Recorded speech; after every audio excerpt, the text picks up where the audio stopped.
Welcome back to Magician Recaps Explains. Today, we're diving into the powerful and emotional world of The Hate U Give, a film that tackles race, identity, and injustice. So grab some popcorn, and let's get into the heart of The Hate U Give. The film begins with the Carter family seated at the kitchen table. Patriarch Maverick, Russell Hornsby, gives his three children instructions on what to do in the situation whereby he or they are ever pulled over by police, but to also not be ashamed of their identities as black children. Maverick then hands them Black Panther 10-step programs. In present day in the early 2010s, star Amandla Stenberg is Maverick's daughter who lives with him, her mother Lisa Regina Hall, her older half-brother, Seven, Lamar Johnson, and younger brother, Sakani, T.J. Wright. Maverick was once part of the most violent gang in the neighborhood, the King Lords, but he has since left that life behind. The Carter stays in the mostly poor, predominantly black neighborhood of Garden Heights. While gang violence is prevalent, there are places like Maverick's grocery store and other shops that thrive. Star attends Williamson, a prep school in a rich, mostly white area. Star feels that she can't be too ghetto with her Williamson friends, but not too preppy around her Garden Heights friends. She is dating Chris, KJ Apa, who just recently tried to have sex with Star when she wasn't ready. He comes to her at school to apologize and show off his corny dance moves. Star confirms that she and Chris get looks from the white girls, who are too nervous to say anything, due to their interracial relationship. Star later attends a party in Garden Heights with Seven's sister, Kenya, Dominique Fishback, whom Star sometimes can't stand. Kenya sees a girl outside who's been talking trash about her, so she expects Star to back her up in a fight, but Star refuses to get involved. Star strays from Kenya and meets up with her childhood best friend, Khalil Algie Smith. The two chat for a while, until they witness an argument between a group of guys, followed by the sounds of gunshots. Everybody runs out of the house, and Star gets into Khalil's car. Khalil drives Star home as the two listen to Tupac's song. Khalil points out a famous saying of the late rapper, "The hate you give little infants F's everybody," which becomes an acronym for Thug Life. The two pull over and start to reminisce about their childhood with another friend named Natasha, who is no longer with them but dead. They talk about playing with Harry Potter wands and how Khalil was Star's first kiss. He then kisses her in the car, but she tells him she has a boyfriend. Khalil pulls out to drive again, but a short while later, they are pulled over by the police. The cop, Officer McIntosh, aka 115, Drew Starkey, nicknamed due to his badge number, exits his squad car. He informs Khalil he pulled him over for failing to signal a lane change, and asks for his license and registration, but Khalil argues over the matter even as Star, who has her hands on the dashboard, tells him to comply. 115 orders Khalil to step out of the vehicle as he runs his license. Khalil looks into his car to see if Star is okay, but she keeps telling him to do what the officer says. Then for some reason, Khalil reaches into his car to take out a hairbrush, and 115, mistaking it for a weapon, opens fire on Khalil. Star runs out of the car to Khalil's side, but 115 cuffs her. He quickly realizes Khalil didn't have a weapon in his hand, and he frantically calls for an ambulance. Star weeps as Khalil slowly dies by her side. She is brought in for questioning by two detectives, with her mother by her side. They ask questions regarding Khalil potentially carrying drugs, and not about the incident in question. Star's uncle, Carlos Common, another officer, comes in and takes her and Lisa out of the room. Star is left traumatized and disturbed by the incident even days later, and she cannot bring herself to tell anyone at school about it. Star attends a wake at Khalil's home, where she honors her condolences to his grandmother, Miss Rosalie Rhonda Johnson Dents, who tells Star that she was the only real friend Khalil ever had. She also confides to Star that Khalil was selling drugs for King Anthony Mackie, leader of the King Lords. After the wake, Maverick and Carlos argue over whether or not 115 will be investigated for killing Khalil. The Carters then attend Khalil's funeral at a church. Seven's biological mother, Aisha Karen Kendrick, loudly orders him to join her, King, and his siblings in the back over the sound of the choir. Seven doesn't want to go, but Lisa tells him to just do it. A lawyer, April Afra, Issa Rae, goes up to give a speech on how what happened to Khalil has happened to too many young unarmed black teens that are being killed by the police all over the country at an alarming rate. She also implies that she knows that Star was the witness to Khalil's shooting, even though that information had not been revealed to the public.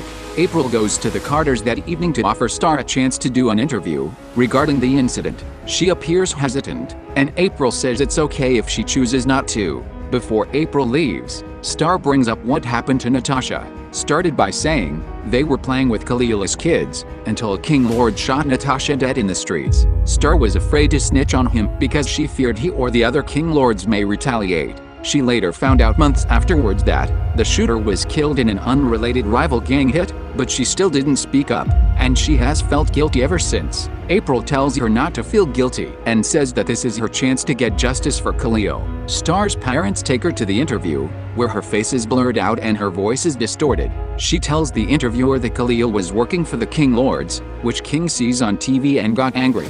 Later, as the Carters are having dinner, Star and Maverick see King and his goons standing outside threateningly. Maverick goes outside to deal with King, who knows that Star mentioned him in the interview. This leads to an argument that is broken up. Just as the police arrive and two officers approach, Maverick calmly complies with the cops, until one officer, a black man, presses Maverick against the window in front of his family. Lisa runs out to hand the cops his ID, but it gets more heated when the white cop presses 7 for his ID. Star and another woman record the confrontation on their phone to show how the cops treat black folks, and the cops back off and leave the family alone. But little Sakani is shaken up by it. When the family returns home, Star tearfully apologizes for getting King to go after them. Maverick stands his kids outside the house and tells them to recite a step from the program he gave them earlier, which is to have something to live and die for, and for Maverick, that's his whole family.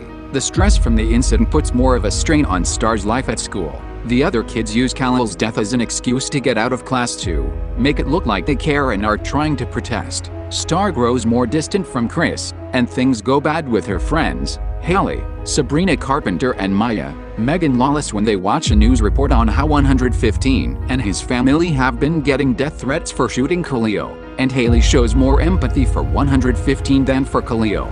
When Star talks to her mom about this, Lisa tells her that she has always been following Haley's word, without thinking for herself. On prom night, Star attends with Chris, but all the other kids are looking at her weird. He takes her into his limo and says that he knows Star was the witness to Khalil's death, and he is upset that she hid it from him. Star feels that Chris doesn't grasp how the situation is for her as a black girl, and that he appears to ignore her identity as a black girl. Chris argues against that, saying that he sees her for who she really is. After they will reconcile, they try to kiss, until Seven stops them. Chris then takes Star and Seven home, so that he can meet Maverick.